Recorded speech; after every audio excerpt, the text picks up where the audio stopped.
Bow elk here, July the 18th, 2020. This is about your securing your horses in the backcountry at your base camp or at your deer lease or wherever else. So as you can see, they're staked out, and we'll go over that here in just a second. So here we go.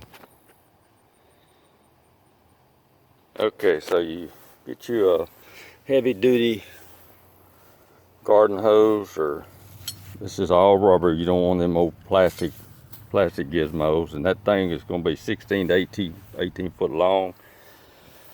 And the way you feed this rope through here, it's a little over a 1/2 inch rope. It's nylon.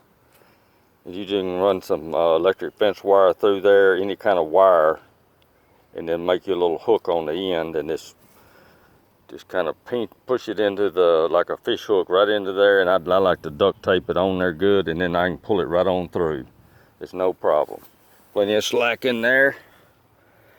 You see the movement here. You don't want it to be too much slack, but just a little bit. It's not form fitting.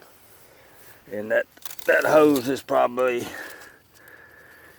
you can see that's a pretty good size hose. Almost an inch. You can use heater hose. And I think that rope's about a 1/2 inch. That rope is some good nylon rope, nothing cheap. I like the nylon. Okay, your next piece of thing is you're gonna need a 1/2 inch rod. There's your rod. I'm doing this no tripod, just doing it. Okay, so you got that rod's about 21 inches, 21 inches, something like that.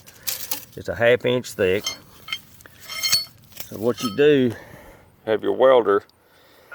It's like a giant, you see, all it is a bolt head on top. And then what I did was I put a washer on top, welded that on there. And I've drilled some holes into this washer, tie some heavy duty ribbon on there, and I'll show you that. And then your other piece, it's just two washers on the end of a rod. I mean, I don't know what that is, but you could use a pipe, anything. And then get you a hook and put on there. Now, what that does, that's where nice. That way, it'll swivel for you. The horse swivels round and around this thing. Then I like to make sure I like the hook that's got the thing on the outside in case you need to get the horse loose or get it off of the stake quicker. It's just easier to use these things. And then I like to take a PVC pipe.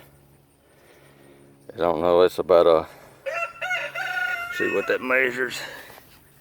I think it's about a little over 2 inches.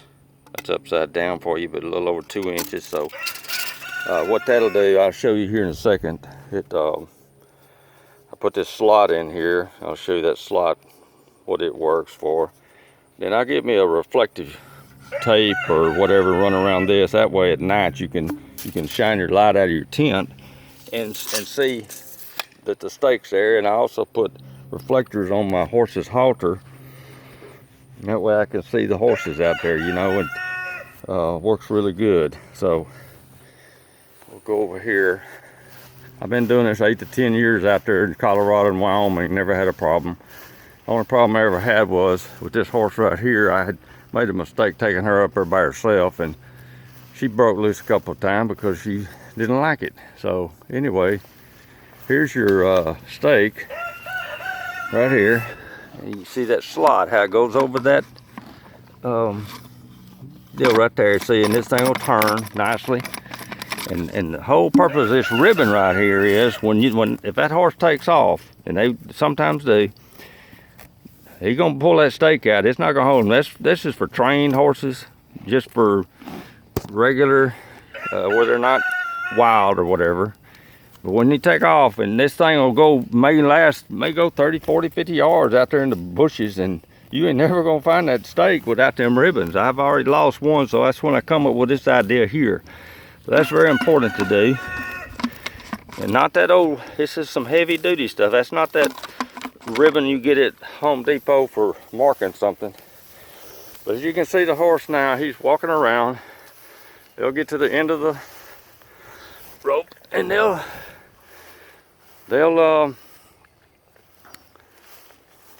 make their way around. You'll see there here's a loop. She'll eventually pull that loose. Sometimes if they'll go round and round and short it, and you might get it, it may be wadded up on there, and you have to come and get it loose. But this system works really good, and I've never had any problems with it. Now, here we go, let's see if she'll pull that thing. Anyway, especially when you have two horses or more, you know, or you got one that's not wild, like, you know, that's used to being by themselves, it'll work out good. But what you want to do at night is to put your hay at the end of that, in 3 or 4 different places at the end of that line, and put them a little water at the end. That way they hopefully don't dump it.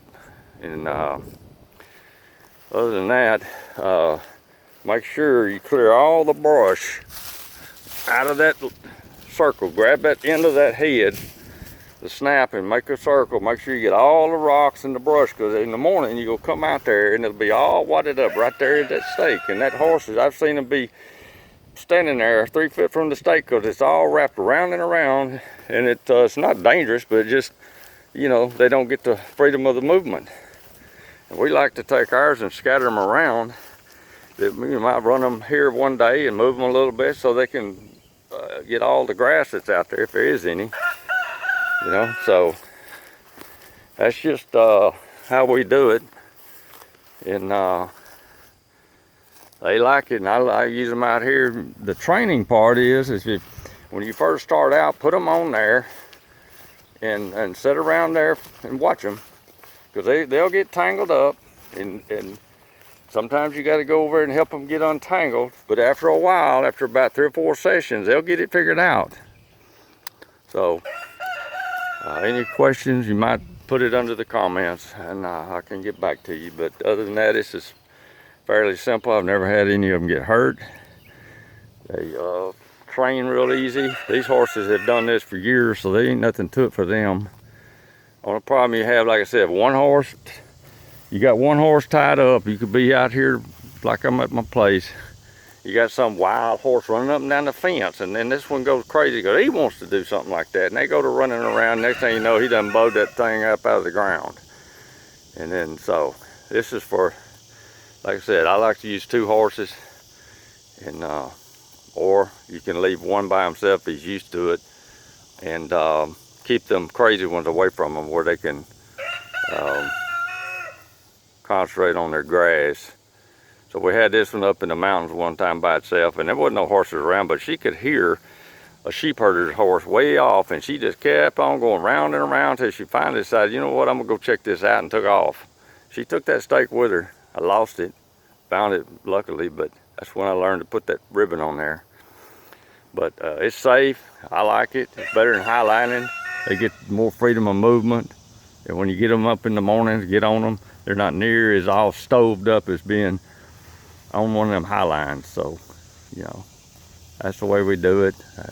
Don't buy that cheap deal they sell online. It is cheap, and you ain't gonna be happy. Best thing to do is look at what I've done. Get you a good welder that can easily put this thing together. And that hose, it's, you know, you got to watch that hose, because after a while it'll get, all hoses are going to do that curling business. So you don't want one that's cheap, because it'll curl up and it won't be no good. So there you go. Have a good one.